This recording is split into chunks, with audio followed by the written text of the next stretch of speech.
魔法転送範囲凍結中。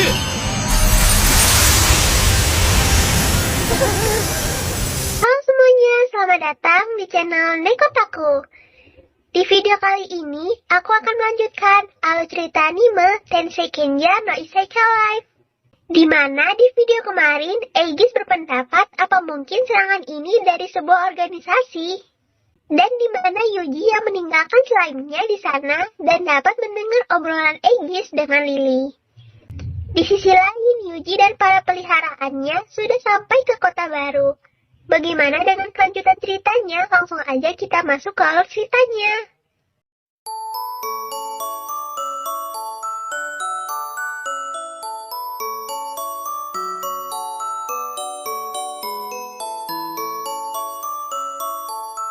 Cerita dimulai saat malam hari.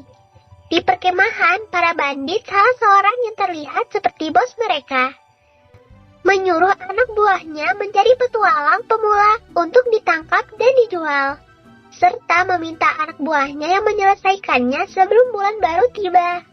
Keesokan harinya, Yuji dan para slime beserta serigalanya telah sampai ke kota lainnya. Kota ini bernama Kilia. Di tengah kota, para slime yang suka dengan daging mengeluh kelaparan. Para slime yang melihat toko yang berjualan meminta Yuji membelikannya. Yuji juga beranggapan bahwa selama perjalanan tadi malam mereka belum makan apa-apa.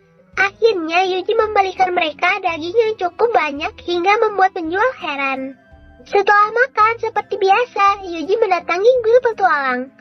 Namun, bar resepsionis yang mengetahui Yuji sebagai tamer sedikit meremehkannya karena jarang ada yang mau berparti dengan tamer. Yuji mulai sadar bahwa di dunia ini tamer dianggap demikian. Namun saat melihat kartu petualang Yuji lagi, bar resepsionis melihat Yuji yang memiliki skill pelacak membuatnya langsung menerima Yuji. Karena sangat jarang orang yang memiliki skill pelacak. Karena skill ini dapat menurunkan angka kematian setengahnya. Setelah Yuji selesai pendaftaran, ia langsung melihat quest yang ada di guild. Namun saat sedang melihat-lihat, ia dipanggil oleh satu party yang baru terbentuk pula. Ada Rodis sebagai ahli belati, Tina pemanah, dan Lisa pengguna tombak. Pada awalnya, Rodis dengan sombongnya meremehkan Tamer, karena seorang Tamer tak bisa bertarung dan menganggapnya beban. Namun, Tina dan Lisa mengatakan sebaliknya, karena Yuji yang memiliki skill pelacak, mereka bisa menghindari pertempuran daripada harus bertempur. Lalu Lisa dan Tina malah balik mencurigai Rodis karena citra Rodis yang buruk di mana teman partinya selalu hilang dan menyuruh Rodis untuk membuktikan kelayakannya nanti. Singkat cerita, akhirnya membahas misi mereka kali ini, yaitu mencari lokasi Earth Dragon. Dan Tina mengingatkan bahwa mereka harus hati-hati karena ini merupakan monster yang kuat dan sebaiknya jauhi pertempuran. Karena misi mereka juga hanya mencari lokasinya, bukan mengalahkannya. Hingga akhirnya mereka berangkat di dalam hutan. Yuji menyuruh slime dan serigalanya menyebar untuk mengetahui info musuh. Para slime ingin membunuh monster yang menghalangi, namun Yuji melarang itu. Karena ia ingin melihat kemampuan timnya. Hingga slime yang ada di punggung serigala Yuji, yang berjarak 2 km dari Yuji, menemukan segerombolan serigala liar yang berjumlah 5 ekor. Yuji langsung menyampaikan info ini ke partinya. Awalnya mereka semua heran karena Yuji bisa melacak segitu jauhnya. Namun Rodis yang penasaran dan ingin membuktikan omongan Yuji, tanpa banyak pikir langsung berlari ke arah serigala tersebut. Mau tak mau mereka harus ikut dengan Rodis. Mereka pun sampai ke tempat para serigala tersebut. Rodis memuji Yuji, dan penilaiannya terhadap Yuji sedikit meningkat. Tina yang melihat serigalanya ternyata hanya ada 4. Yuji sadar bahwa satunya lagi ada di atas pohon.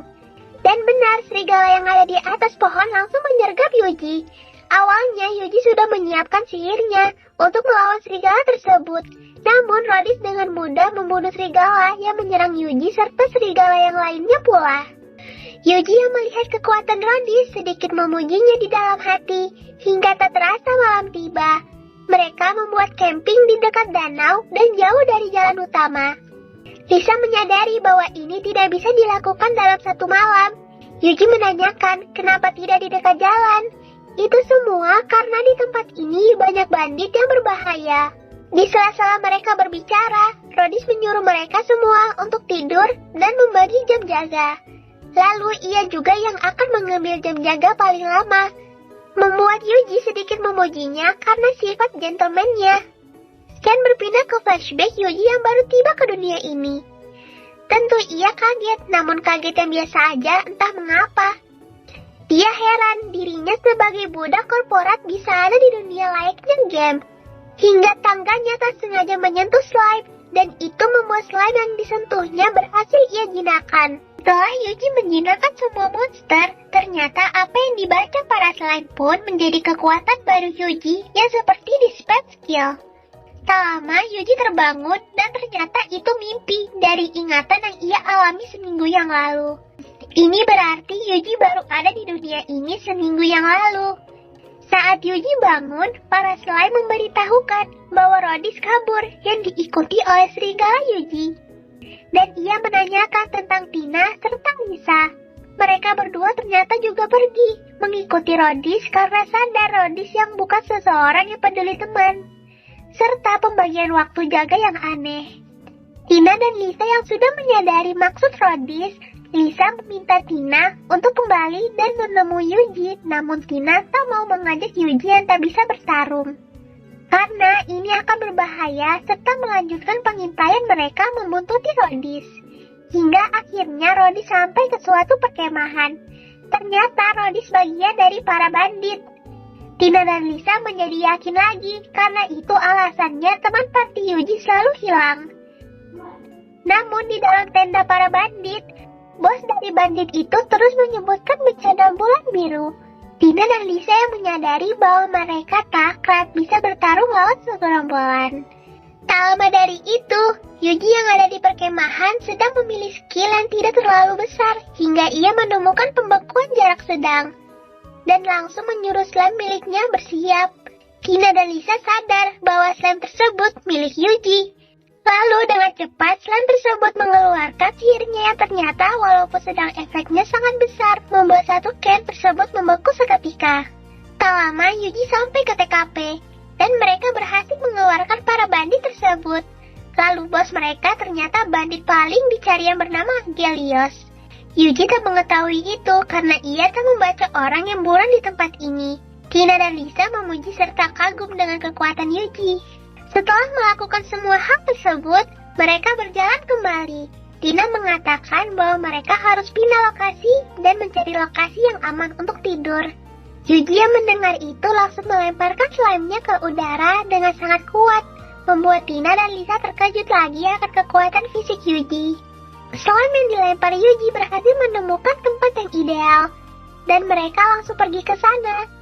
Sesampainya di sana, Yuji menyiapkan tenda. Mereka dengan cepat dan praktis pula, yang semua hal itu disimpan di dalam slime-nya.